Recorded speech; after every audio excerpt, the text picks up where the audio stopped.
Não é segredo que o seu computador atual é fruto de uma evolução que levou décadas para chegar onde está, e ainda está muito longe de chegar ao seu final. Se pensarmos que cerca de 10 anos atrás os processadores ainda nem conheciam os núcleos múltiplos, imaginar as máquinas que inauguraram a informática é uma tarefa ainda mais complicada. Você sabia que no início da década de 1950 já existiam computadores? Logicamente, eles não se pareciam nem um pouco com o que temos hoje, mas já realizavam alguns cálculos complexos em pouquíssimo tempo. Nesses 60 anos, elementos desapareceram, componentes foram criados, então prepare-se para conhecer um pouco mais sobre essa magnífica história, a evolução dos computadores. A primeira geração de computadores foi marcada por grandes máquinas que pesavam toneladas e o único objetivo de seu processamento era a realização de cálculos. Vamos começar com o Harvard Mark I, um computador eletromecânico que foi concebido em 1930 por Grace Hopper e Howard Aiken e construído em 1944 pela Universidade de Harvard em parceria com a IBM. O Mark I tinha cerca de 17 metros de comprimento, 2,5 metros de altura e pesava cerca de 5 toneladas, e foi a primeira e maior calculadora digital automática de larga escala desenvolvida nos Estados Unidos. O Mark I trabalhava com 23 números decimais e realizava as 4 operações aritméticas. Dispunha ainda de subrotinas integradas que calculavam funções logarítmicas e trigonométricas. Era um calculador lento, demorando de 3 a 5 segundos para efetuar uma multiplicação, mas era totalmente automático e podia realizar cálculos extensos sem intervenção humana. Ainda na primeira geração de computadores temos o ENIAC, Electronic Numerical Integrator and Computer, ou em português, Computador Integrador Numérico Eletrônico, criado em fevereiro de 1946 pelos cientistas norte-americanos John McAfee e John Mauchly, da Electronic Control Company. Totalmente diferente do Mark I, que era eletromecânico, o ENIAC foi o primeiro computador digital eletrônico de grande escala. Começou a ser desenvolvido em 1943 durante a Segunda Guerra Mundial para computar trajetórias táticas que exigissem conhecimento substancial em matemática, mas só se tornou operacional após o final da guerra.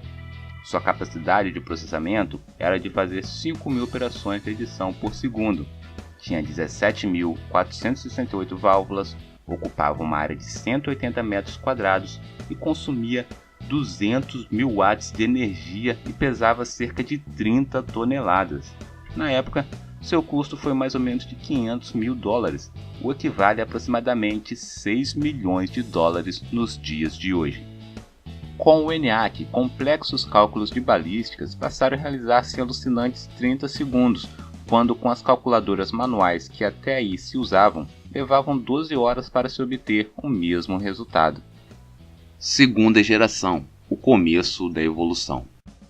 O IBM 7094 marca o começo da segunda geração de computadores, que inicialmente foram desenvolvidos para serem utilizados como mecanismo de controle em usinas nucleares. Agora, a nova geração de computadores, ao invés de usar válvulas como componentes, usam um outro componente criado em 1947 pelos laboratórios Bell, os transistores. Componentes criados a partir de materiais sólidos, conhecido como silício. Exatamente o mesmo material é utilizado até hoje em placas e em outros componentes. Existia uma série de vantagens dos transistores em relação às válvulas. Para começar, as dimensões desses componentes eram bastante reduzidas, tornando os computadores da segunda geração 100 vezes menores do que os da primeira. Para se ter uma ideia, o ENIAC pesava 30 toneladas. Já o IBM 7094, seu peso não chegava nem a 1 tonelada, ele pesava 890 kg. Além disso, os novos computadores também surgiram mais econômicos, tanto em questões de consumo de energia quanto em preços de peças, porém seu custo ainda era alto e podia chegar a custar até 2 milhões de dólares. Terceira geração, circuitos integrados. O emprego de materiais de silício com condutividade elétrica maior que a de um isolante, mas menor que a de um condutor, foi chamado de semicondutor. Esse novo componente garantiu aumento significativo na velocidade e na eficiência dos computadores, permitindo que mais tarefas fossem desempenhadas em períodos de tempo mais curtos. Em 1964, a IBM lança um dos primeiros computadores a utilizar circuitos integrados, o IBM System 360. Este modelo, apesar das facilidades trazidas pelos semicondutores, continuava grande e até pesando mais do que os seus antecessores, porém era avançadíssimo para a época. Fez com que todos os outros computadores fossem considerados totalmente obsoletos, fazendo com que a IBM vendesse mais de 30 mil unidades. Sob a influência do programa espacial americano, a IBM lançou em 7 de abril de 1964 a primeira máquina da família criada por Gene Amdahl, chamada IBM System 360. Esses computadores foram projetados para finalidades comerciais e marcaram a tendência de usar circuitos integrados ou pastilhas, que ficaram conhecidas como chips. O 360 incluía um processador central e muitos periféricos, determinando várias opções de expansão, ou seja, o 360 foi o primeiro a apresentar o conceito de modularidade. O comprador poderia adquirir diferentes módulos conforme suas necessidades. Essa flexibilidade permitiu que várias empresas comprassem seu primeiro computador. O modelo mais barato do 360 possuía 8 bits e um endereçamento de memória baseado em bytes. Seu processamento era feito por um conjunto de transistores que já caminhava para um chip. Realizava mais de 2 milhões de operações por segundo e cerca de 500 mil multiplicações. Esse fato tornou seus antecessores obsoletos. Com a terceira geração de computadores, surgiram os teclados para digitação de comandos. Monitores também permitiam a visualização de sistemas operacionais ainda muito primitivos, completamente distantes dos sistemas gráficos que conhecemos e utilizamos no dia de hoje. Quarta geração. O começo da era dos computadores pessoais. Enfim, chegamos aos computadores que grande parte dos usuários utilizam até hoje. Os computadores da quarta geração foram os primeiros a serem chamados de microcomputadores ou simplesmente micros. Esse nome se deve ao fato de eles pesarem menos de 20 kg, o que torna o seu armazenamento muito mais fácil. Os componentes que possibilitaram tamanha redução foram os microprocessadores. Os pequenos chips de controle e processamento tornou a informática muito mais acessível, além de oferecer uma enorme gama de novas opções para os usuários. Os Altair 8800 podiam ser comprados como um kit de montar, vendidos por revistas especializadas nos Estados Unidos. Foi com base nessa máquina que Bill Gates e Paul Allen criaram o BASIC e inauguraram a dinastia Microsoft. Na mesma época, os dois Steves, Jobs e Wozniak, criaram a Apple para se dedicar a projetos de computação pessoal facilitados para usuários leigos, pois até então não era qualquer pessoa que sabia usar um computador, já que tudo era feito a partir de comandos. Assim surgiu o Apple I, projeto que foi primeiramente apresentado para HP. Ele foi sucedido pelo Apple II após uma injeção de $250 mil pela Intel. Essa segunda versão dos computadores possuía uma versão modificada do sistema BASIC. O grande avanço apresentado pelo sistema era a utilização de interface gráfica para alguns softwares.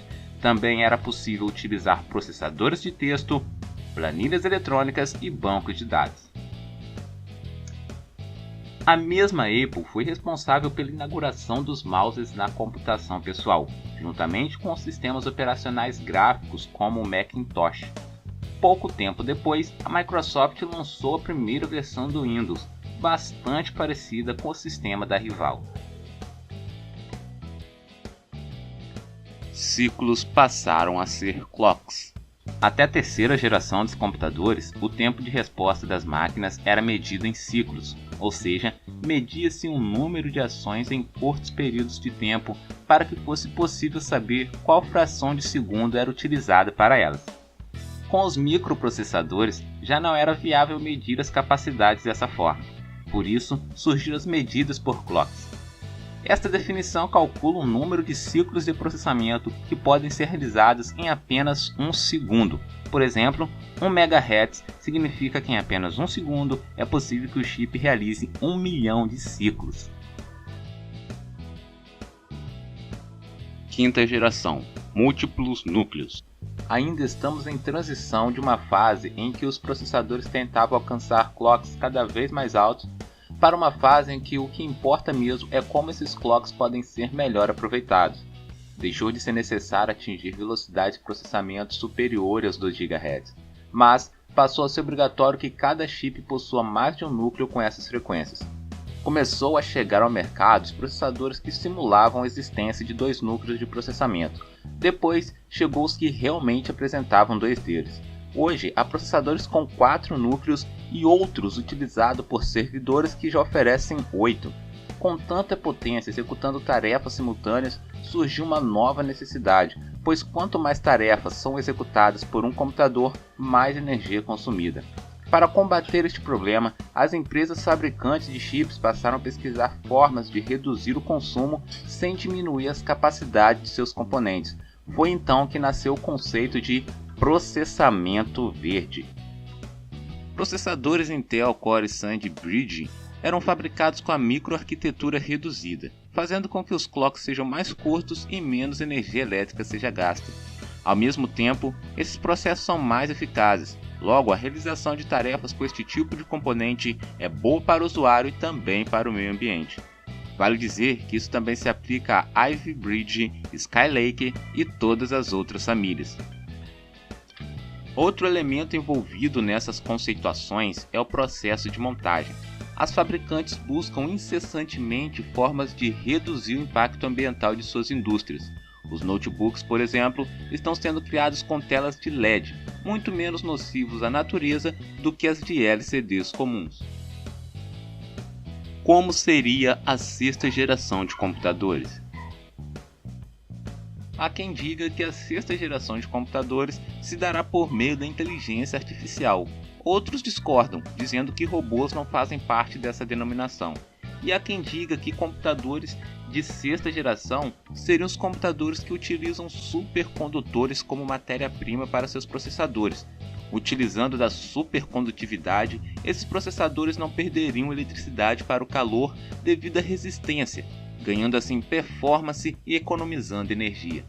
Estima-se que o ganho de performance seria de aproximadamente 30 vezes a performance de um processador da mesma frequência que utilize metais comuns.